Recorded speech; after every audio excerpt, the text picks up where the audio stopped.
of unstructured data. So I hope you must have understood, the difference between structured data and unstructured data. So the data can be available in any form, but the most important thing is how we can create a value from this data, how we can create the insights from this data. Okay, and that is where the data science comes into the picture. Okay, moving to the next. Now we will see the relation between data, information, and insights. But before that, we will discuss about 3 V's of data. Now, which are these 3 V's of data? So number 1 is volume, number 2 is velocity, and number 3 is value. We already talked about value, it is very important aspect of a data. Now, when it comes to volume, what does it mean? It is the amount of data. Now, amount of a data, if there is a huge, abundant amount of data around us, okay. Now, who is creating this data? We all are creating this data. Knowingly or unknowingly, we are creating this data. And to make best use of this data, the organizations and businesses are collecting this data without knowing how they are going to use it. But they know that this data certainly has some value. It is going to give them certain insights. So they are focusing on data collection. And there is an abundant amount of data around us. Now, moving to the next point, that is velocity. What do we mean by velocity? Velocity means the data generation speed. The speed at which this data is generating is very high. Now I'm talking to you, I'm in the session, you are listening to me. Through this as well, we are generating the data. When you are accessing any e-commerce website to purchase some products, you are generating data. When you are accessing social media website, Facebook or Instagram or Twitter, you are clicking on likes, dislikes, sharing post. By doing these activities also, you are creating data. So the data is generating at very high speed. Now, once you collect this data, once the organizations have this data with them, they can certainly apply certain techniques with the help of certain tools and extract the meaningful information or insights from this data, which will be useful for them to make certain strategies so that they can, improve their profits or their businesses by making certain strategies. Now we'll see how data and information is related. Now you already know about the data. So data is, it is a raw facts and figures and numbers. So you can see here, data is raw, unprocessed facts and figures. So I'll take one example to explain you the data, information, and insights in a better way. Now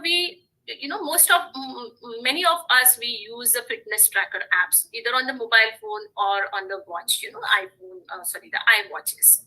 So we have the apps. Now these apps, what data these apps are collecting? These apps collects how many steps you walked, your sleep duration, okay, your activities, what different activities you did in a day. So they collect all this data. So this is just, raw data which this fitness tracker have collected. Okay. Now, what do we mean by information? Now, information is the processed data. We receive the information after we process the data. Now, how do we process the data? Certainly, we apply certain operations on the data in order to get information. So information is the meaningful data. It will give you certain information by processing the raw data. With respect to the example which we are discussing, that is fitness tracker, if you process this data, it may give you, the daily summary, the total number of steps you walked in a day, the total number of duration you slept, then, the different activities you do, the calories burnt, all these details, the daily summary, this information will provide you after you process the data, the past data. Okay, so this is about the information. So there is a difference in data and information. Information is what? Meaningful data. And you get it after you process the raw data. Then moving to the insights. What do we mean by insights? In order to extract the insights, we need to analyze the data and information. Okay, in order to extract the insights, we need to analyze data and information. Now, what does it mean? So insights means, we get some actionable conclusions, we get certain suggestions, we get certain predictions based on the data and information which we analyze.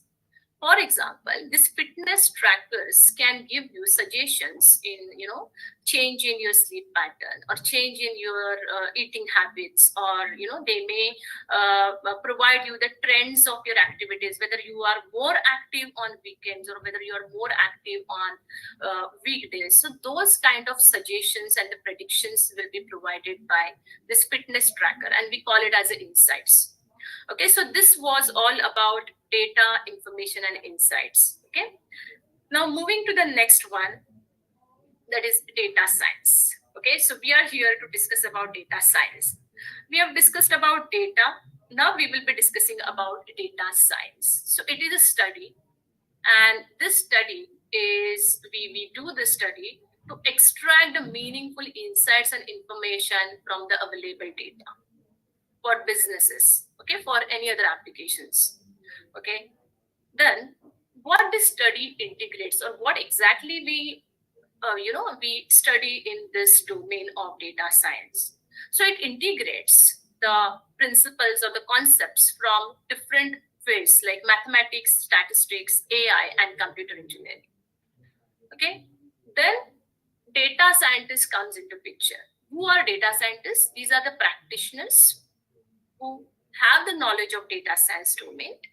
They have already learned about the various tools and techniques. They have the knowledge of various data science tools and techniques, and they analyze the large data sets to find the answers for questions like what has happened in the past, why did it happen, what was the reason, why did it happen, and what will happen in the future. Okay, what will happen in the future and what actions can be taken based on the results.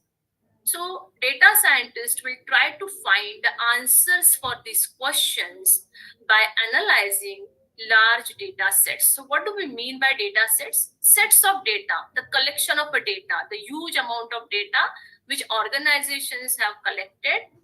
Using that data or by analyzing that data, data scientists will try to find these answers for the organizations so that they can receive some insights from this data. So this was about the data science. Then moving to the next, but before that, I would like to tell you that to find these answers, you need to have the knowledge of tools and techniques used in data science. And shortly, we will be discussing the various tools and techniques of data science. But before that, I would like to discuss with you all few applications which you use in your day-to-day life. And you will come to know how data science is related to these applications. Okay, so data science is available. Data science is there everywhere in all the domains. Just name it. Telecommunication, entertainment, production, manufacturing, education, then agriculture, finance, government, all the sectors. Data science is there. It is everywhere. Now, one of the very popular application, I'm sure many of you must be using, that is Uber, to book the cab, right? Uber or any other, cab service you must be using to book the cabs. Okay. So you must have experienced that sometimes, the fare which you can see on the app to travel from one location to another location, it varies. So in the morning, I see one fare, in the afternoon or in the evening, I see another fare, right? Why? Because it captures that, peak hours and the demand. If there are many people in the same locality who would like to travel from this location to the same location which you are trying to book the cab for, this cab services, they can use some data science algorithms and techniques so that they can increase or decrease the fares based on the demand. Okay, so in the background, there is a data science which works for these companies, okay, which leads them the profit. Then there are two other applications which you must be aware of. One is language translator and the second one is speech recognition. So if you would like to convert one, the text from one language to another language, we usually use some applications, or we just go on Google search and try to search for the translators. Okay, English to Hindi, or French to German, any language you can convert from one language to another language. So this is one of the applications of data science. Data science can work. There are algorithms which can be worked on text, and these kind of applications can be implemented. And another example, which is very popular, that is, you must be using Alex or Siri. Okay, it is for speech recognition. So here, what kind of data they have used? They have used the audio data. Okay, so you can see here that the kind of a data used in the earlier application, that is language translator, is text, whereas the kind of data used to implement another application, that is speech recognition, is audio data. Okay, so the data can be in any form. You just need to select appropriate tools, techniques considering the requirements, and implement those applications. So these are few of the applications, and we'll see few more applications. So next is the e-commerce website application. The more popular website, that is Amazon.com. If you want to purchase a specific product, what do we do usually? We go on to the e-commerce website and we search for a product which we would like to buy. When you are searching for a specific product, you get the list of product, you select one of the product and just try to check, the specifications, price, and written policy and everything. But at the bottom of the screen, you can also see that they also recommend you few of the products based on your search history. So how does it happen? So it happens because there are certain machine learning, deep learning algorithms in the backend which works on the data which you have provided to this e-commerce website, and based on your search history, they recommend you the products. Okay, so this is one example of data science application for recommendation system. Moving to the next domain, that is finance domain. Now, in the banking applications, as a customer, you must be receiving calls from the banks to, they offer you credit card, they offer you housing loans.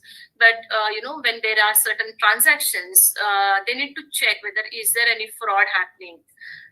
And they have certain systems or certain processes in place which can detect the fraud. Okay, and how it is possible? It is possible with the help of data science techniques and tools. Then customer churn. Now, let's assume there is some bank and they have many customers. Okay, and they are having their saving accounts, housing loan accounts, or any other accounts, and they would like to increase the number of customers with them, and they would like to provide the best service to all their customers. But sometimes it may happen that customer stops using their services. Now, before customer stops using their services, if they come to know that, yes, this customer is going to churn or this customer is going to stop our services, they can take some corrective actions on that. So they can identify those customers in advance and they can take certain, corrective action. And it is possible with the help of data science tools and techniques. So here also data science will work in background, but for that you need to develop certain models. Okay. Now moving on to the next applications, I'm sure you must be using Netflix and Instagram. So in Netflix, you usually get the recommendations, content recommendations. So if you watch a specific type of a movie or a web series, you also get the suggested, movies or web series at the bottom of the screen. You can see here also, you can see because you like the specific movie or a specific webinar, or sorry, not a webinar, a web series, sorry about that, you get the related suggestions for you based on your watch history. So this is about, content recommendation of Netflix. The next application which we will be discussing is Instagram. So in Instagram, we keep on scrolling our screen. We keep on watching some post by our friends or, the post which Instagram feeds in our stories. Some of the posts are suggested for you. Some of the posts are sponsored ads. Okay. So how does it happen? Based on your watching history, based on your the post which you have liked or shared, Instagram feeds these posts or these stories in your account by analyzing your watch history. Okay, so this is also possible. Now you can see here this content recommendation, and even with the Amazon website or e-commerce website, it was a recommendation system. So organizations are nowadays, they are using the recommendation systems for all their users so that they can improve or increase the users' engagement on their applications. Okay, so they are finding the ways how to improve the user engagements on their applications. All right, so this was about the data science applications. Now, moving to the data science life cycle. Let's assume that you are a data scientist, okay, and you are working for one of the organization, and there is some XYZ client who have approached your organization. They would like to build some predictive model, or they have some requirements and they would like to discuss it with you. So the very first step when you start any data science project is business understanding. You need to understand your client's business. You need to understand their requirements, what they want, and what all requirements they have got. You need to understand each and every requirement. Okay, and for that you can conduct various activities. You can meet them, you can interview, you can go on to their site, check on all the documents, their systems. So this is the first phase. Once you understand everything, you can decide on what data you need to work on this project. Okay, now the data which you will need to work on this project may not be readily available. It is very rare, and that data might be scattered. It won't be in a one place. So you have to identify where you can find the appropriate and the required data. The data might be available in databases, data might be available in Excel sheets, in PDF, in text, in various different formats. Okay, now you need to collect this data and you need to work on this data, because the data which you will be creating may not be in a format in which you want it. Okay, and remember one thing, when it comes to machine learning, deep learning, or data science project application development, you need to have the data in the numeric form. Okay, so you need to convert your data in a specific format. Now there must be a question in your mind that how will we convert this data into a specific form? So there are certain techniques which can be used to convert a data from one form to another form. Okay, there are certain tools which can be used to perform this activity. Okay, so tools and techniques goes hand in hand. So what exactly you would like to do, and to do that, what tool is more appropriate, that knowledge you must have.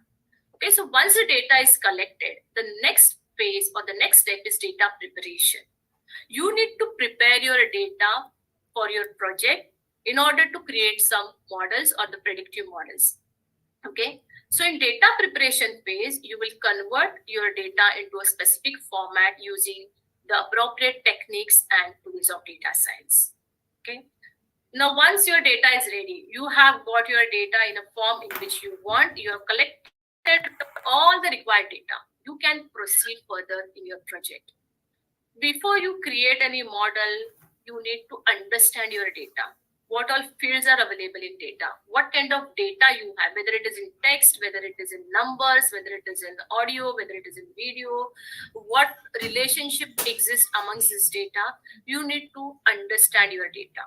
Again, there are certain steps or certain techniques to do this, and we call it as a data exploration, because you will be exploring your data in order to understand your data.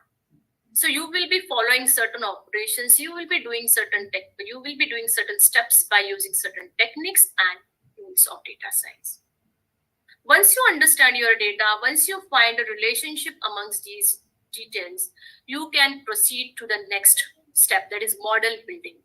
Now, when it comes to model building, what is it about? Model building is, as on the previous slide we discussed about, data scientists try to find the answer for what has happened, why did it happen, and what will happen in the future. So in data science, you can create your own model which will predict the future values, what will happen in the future. In order to create such applications, such model, we are going to build, you can build models, predictive models with the help of machine learning and deep learning algorithms. Okay, so these are the two techniques. And for that, you will be using certain tools like a Scikit-Learn, Keras, and TensorFlow that we will discuss on the next slide. Once your model is ready, you won't be directly, you are a data scientist. Okay, who will be using these models? Who will be using these predictive models? The other people.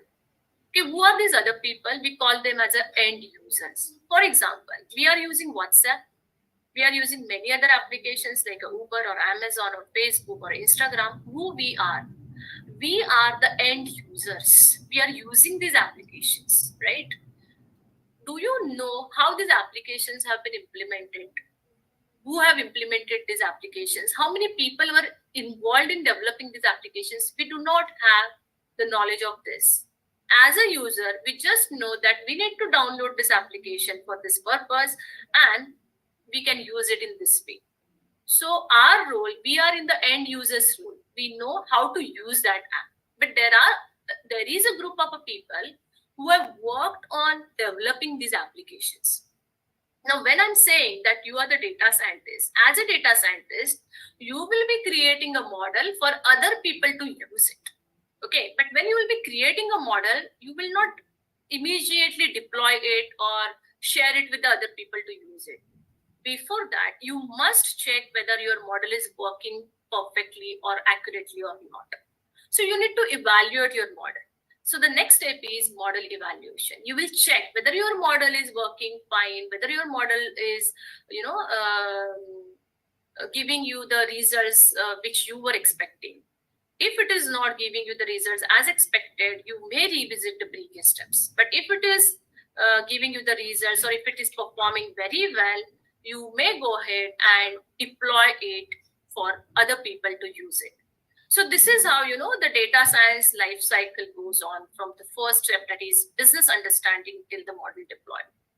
So when we say we are deploying the model, the predictive model, which means we are releasing it for the other people to use it in different applications. You can integrate your model in the different applications to the web apps. Okay. So this is how the data science life cycle works.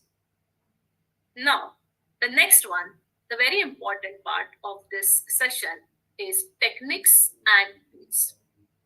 Now, we were discussing about various applications, but before we start implementing these applications, you need to have the knowledge of various techniques and tools available in data science. Okay, so we have grouped some of the techniques based on, the activities or the operations which we can perform on the data.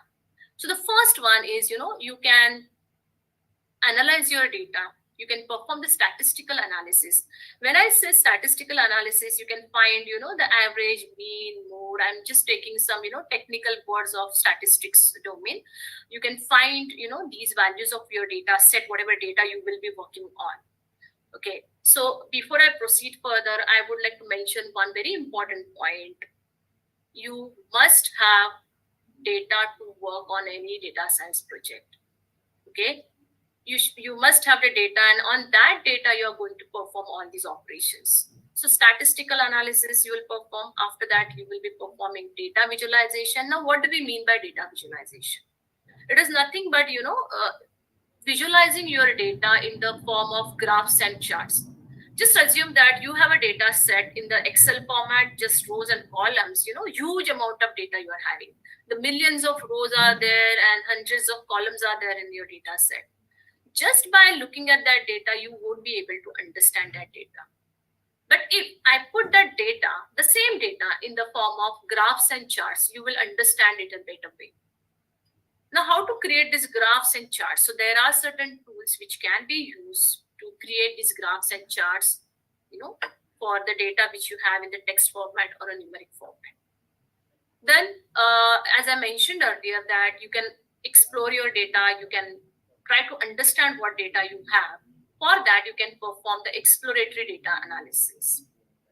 Okay, you will explore your data. then the next is feature engineering. Now, what is feature engineering? Feature engineering is nothing but, there will be a lot of amount of data available to you, but you need to find out, or you need to identify which of the data or which part of the available data is important for you and more appropriate to proceed for your project. Okay, so by performing feature engineering, you can select the appropriate data. Even you can pre-process your data, like you can convert your data into a specific format in which you need it for your project to work. Okay, so all these steps you will be performing under feature engineering. So if you see now these four techniques: statistical analysis, data visualization, exploratory data analysis, and feature engineering. These three techniques will be used in your data collection, data preparation, and data exploration, these three phases of your data science life cycle. Okay, now when you will be building a model, once you get your data in a specific format, you will proceed to create the predictive models. Okay, so there are two techniques, very important techniques. Number one is machine learning, and number two is deep learning. Using the algorithms of machine learning and deep learning, you will be able to create predictive models.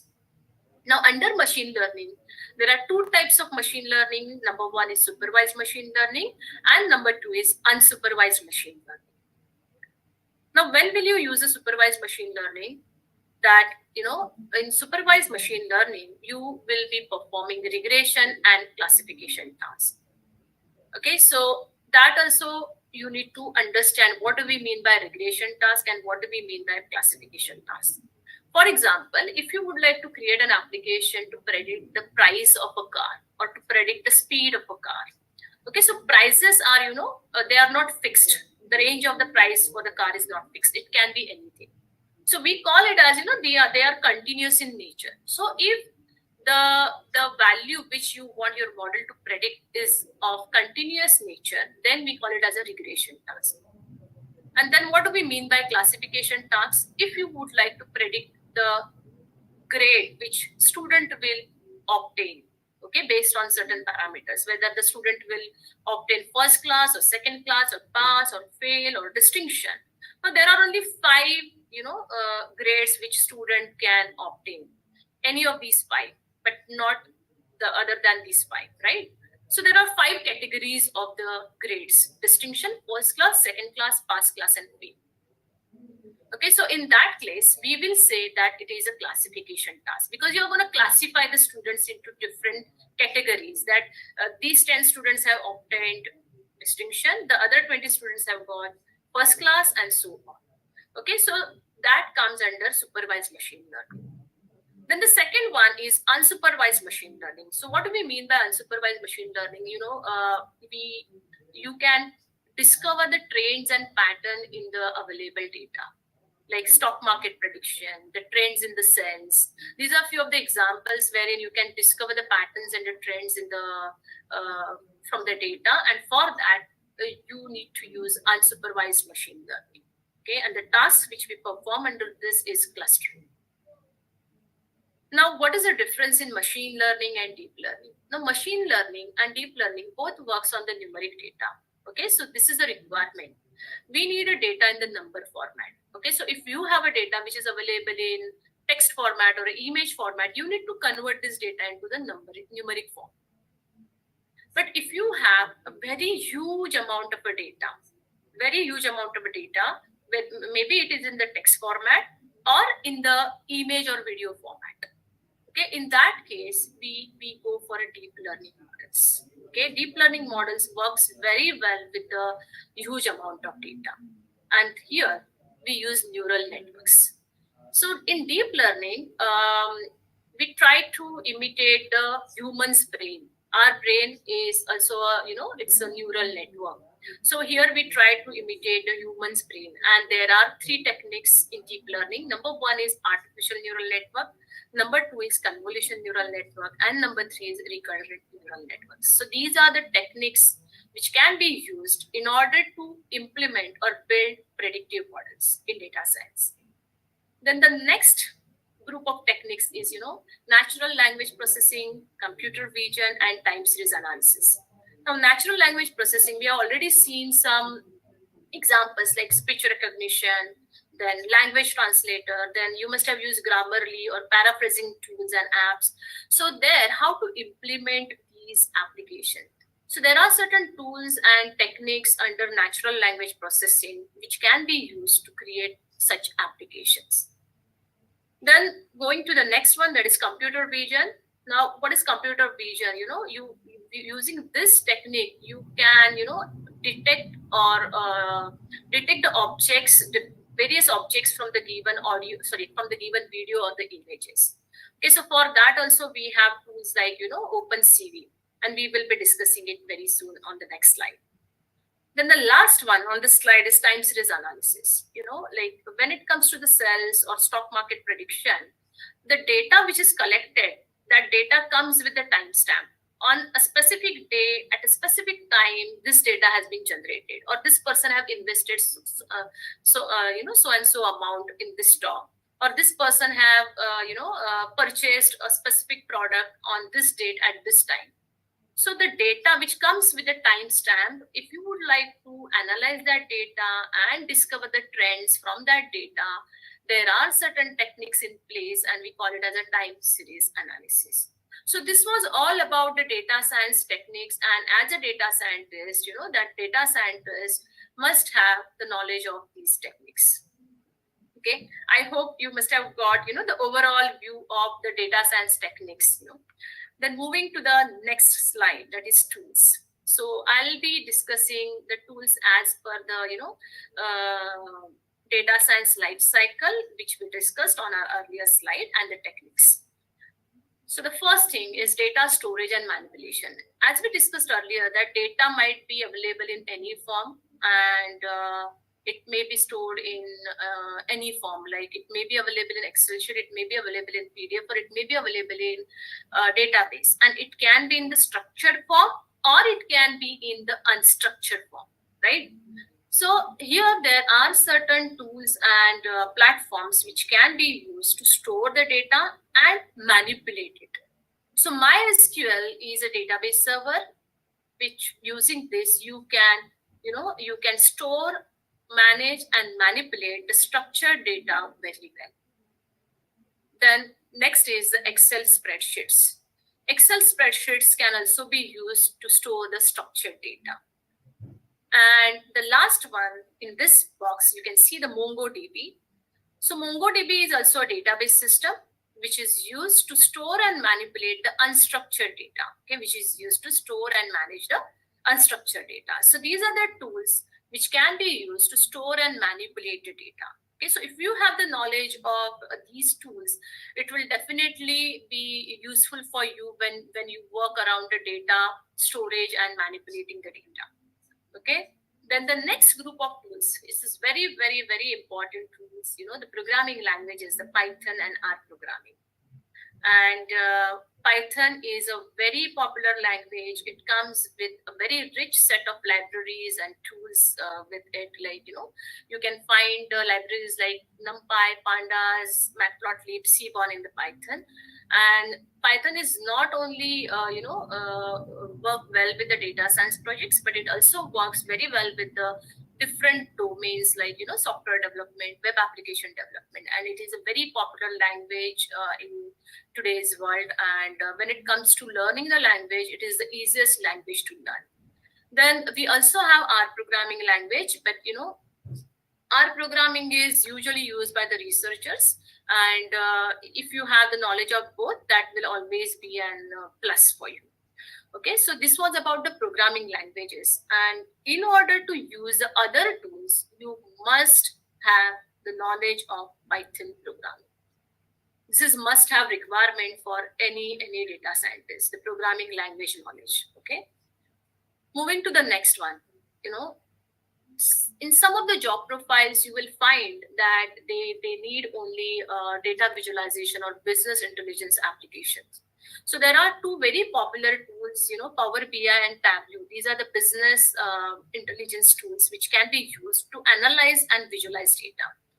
And they work on the structured data. These two tools work on the structured data. And using these two tools, you can perform the descriptive analytics. Like based on your past data, what has happened, why did it happen, all those answers you can find with that data. There is a very limited option to get the predictions through these tools, but these tools are very important when it comes to analyzing and visualizing the past data and make a decision, decision based on the analysis.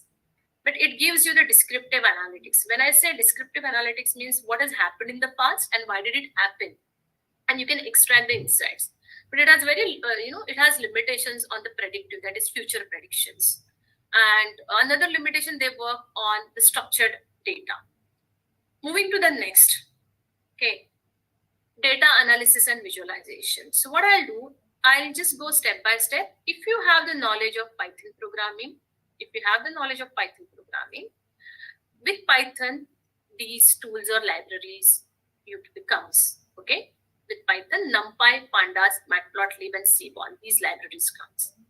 And these libraries can be used for data analysis and visualization purpose.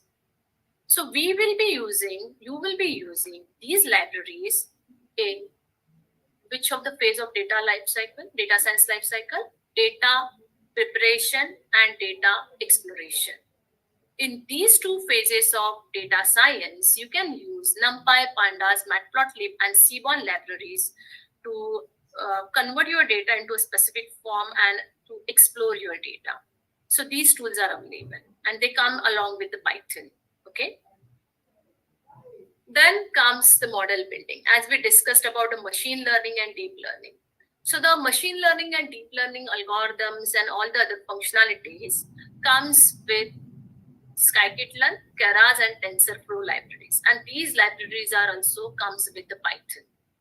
Okay, they are available with the Python. So Scikit-Learn library is used for machine learning model development, and Keras and TensorFlows are used for deep learning model building. Okay, then comes model deployment. Now, as a developer, you will be implementing the models, you will be writing the code, but that code, will be very complex. Now, when you would like to deploy your model, once you are happy with your model's performance, when it is a time to deploy it on the web application for your users to use it, how are you gonna deploy it? So that the user will just use one link, they will go to that web link and they will get some user interface, graphical user interface, they will insert the data and they will see the predictions. In order to get that view, you need to use these tools, HTML, CSS, Flask, and Streamlit. Okay, so these tools, if you have the knowledge of these tools, you will be able to deploy the model which you will be creating in the web applications, so that it will be easy for the user to use your model and check, the results. Then for natural language processing applications, there is a tool named as NLTK, and for computer vision applications like face detection applications, you can use OpenCV library, and these libraries comes along with Python. Now moving to the next. Now what we were talking about the model development, model deployment. But when it comes to any organization, they just don't focus only on that part. Okay, when you visit any e-commerce website, there is a recommendation system in place, but with that, they also have other applications in place on their website. So they need to integrate everything on their website. And one part of that website or that web application is what, is your model, prediction model or recommendation system. Okay, so you need to deploy it on the cloud. So when it comes to the cloud technology, you can use Amazon Web Services when you are going to handle or deal with the big data, when the data is huge in amount. In that case, you will be using either PySpark or the Kafka. And in order to configure your model with the other applications or the other components in your web application, you need to use the GitHub, Docker, and MLflow. Now, when GitHub will be used, if there is a team which is working on a similar project, and there will be, They will be working on the same project. They will be sharing the code. They will be reviewing the code. So GitHub is a platform where the team members can collaborate and share their code and review their code. When the Docker will be in place, the Docker will be used to deploy the application for the users. Okay, deploy the application which is built for an organization. So it's not only for your model, it is for the entire application. You can use the Docker so that, if there is any compatibility issue, it will be resolved very easily. And machine learning flow, ML flow, is used for machine learning model building, because you might create different versions of your models. So in order to get the overall summary of the different trials and errors which you will be doing while creating your model or while building your model, you can use the machine learning flow. So this is overall the summary of the tools used in data science domain. Now moving to the next, I hope you have got a much better clarity on what is data science life cycle, then data science techniques and tools, and for which technique what tool can be used. Okay. Now moving to the next. Now after you study data science, what are job profiles you can apply for? So the very much in demand job profile is data scientist. Data scientists must have the knowledge of all these tools and techniques. Then you can just search for the various different job profiles like data analyst, data engineer, machine learning engineer, and ML ops engineer. So these are the job profiles which you can apply for once you get the knowledge of these tools and techniques. Now moving to the next, here at Regenesys School of Technology, currently we are running one program, that is Bachelor's of Science in Computer Science. This is 3 years program at NQF level 7. Total credits are 365, and this is CHE accredited program. Okay, and it is for 3 years. So we just wanted to update you that we have this program. We are running this program under Regenesys School of Technology, and very soon we will be launching our new program, that is Postgraduate Diploma in Data Science at NQF level 8, which is 1 year program with 135 credits, which is also CHE accredited program. So this program we are going to launch very soon, and this program consists all these tools, techniques, and the concepts of data science. Everything is covered in this program with the projects, so that the learners will get the exposure to project development as well in this course, in this program. So thank you so much, everyone. I hope you enjoyed today's masterclass, and you have got the insights on data science, and you will be able to relate these understanding of data science with your day-to-day life applications which you use. So thank you so much, everyone. So if you have any questions, please drop your questions in the chat box. And if you need any more information on our courses or on data science, please feel free to reach out to us. Thank you very much, everyone. Shamidha, can you show the courses again? Yes.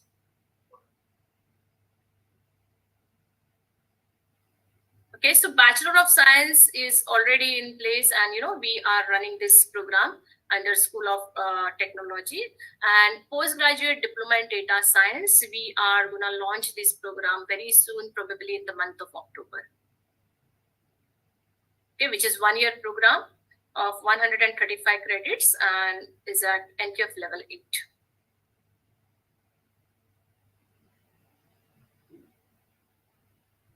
All right. Thank you so much, everyone.